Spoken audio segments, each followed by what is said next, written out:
Hi, everybody. This is Dr. Ray from This Is Not Your Mother's Menopause. And tonight is our weekly video. And I wanted to give you some information on what's going on tonight. I thought we would talk about the ever so popular body odor.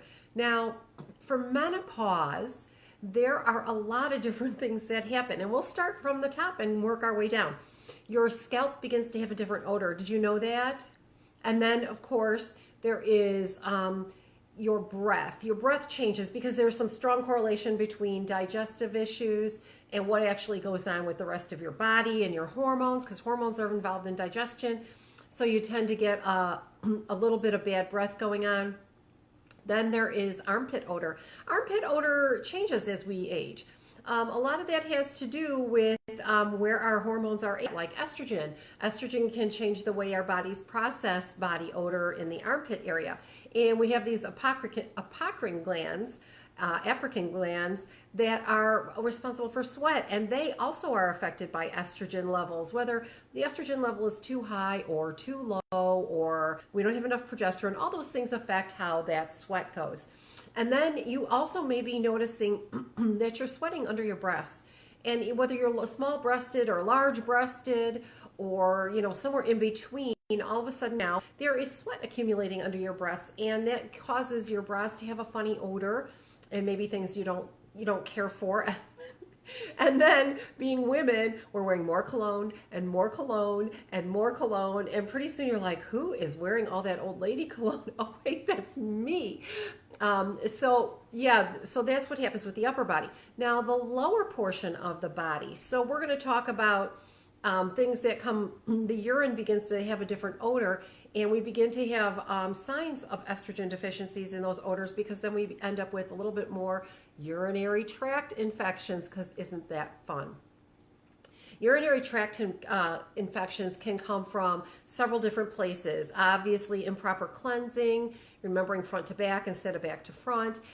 It can also come from the change in the estrogen levels, the fluctuating estrogen levels. Sometimes if it's too high, you're going to have one odor. Sometimes if it's too low, you're going to have a different odor. And then there's also vaginal odor. And vaginal odor is something that a lot of women will talk about with me because they're not quite sure. We think we're supposed to have no odor in there. And there are different odors that still happen at different times in the month, even if you're not having periods anymore. So what's going on with that? Well, I guess we just don't know. No, there's bacterial vaginosis, and that happens because there's a pH difference. There are yeast infections that maybe begin to happen, and that has a specific odor as well. And then there are just things we're not familiar with, and that can be just the aging or the atrophy of the inside of the vaginal area. And then our bowels smell differently. Now, not that anybody enjoys smell of bowels, but bowels can also smell differently. They can be reflective of how your digestion is working, back to bad breath, or also known as halitosis. So when your bowels are beginning to smell differently or behave differently, or you're noticing that you have this continuing body odor coming maybe from the rectal area, even though you are fastidious about being clean, that is a sign that your digestion might be off or your hormones might be off. So this is a common symptom involved in menopause. So if you're suffering through some of these things, you don't need to suffer through. Let's talk about some of the things you can do, easy things that you can do to help with some forms of body odor. So obviously keeping clean and not using a lot of flowery sprays, which brings to mind the last thing I'm going to mention about that is you've always worn a certain perfume, and now all of a sudden it doesn't smell so good on you. That's the hormone changes that are affecting it. So what are we going to do? We're going to make sure that our favorite cologne still smells good the way we want it to. We become immune to it. Spray a little bit on your arm, spray a little on a card, compare it. If it's not as pleasant, time to change. The next thing is eating mint can be a great thing to help change body odor. So we want to maybe put a few sprigs of mint in some tea, or in some iced tea, or some Long Island iced tea, depending on what your preference is. We can also do things that will absorb some of that odor.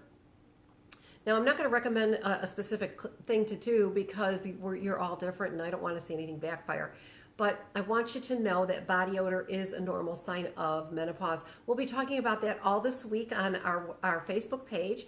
And feel free to drop me a line or say something on Facebook. For crying out loud, we're only all women in this group, no men allowed. So if you're struggling with body odor, I want you to know this is a very normal thing for menopause. If you have any further questions, remember I'm Dr. Ray with This Is Not Your Mother's Menopause. I'm also in charge of the Olive Branch Wellness Center. Give us a call, drop us a note, write me an email, pop into Facebook. We want to hear your comments, criticisms, and witticisms, and we want to help you deal with all these changes as they go along. Remember, check Facebook. We're going to be putting some things in writing for you this week. Have a great week. Bye-bye.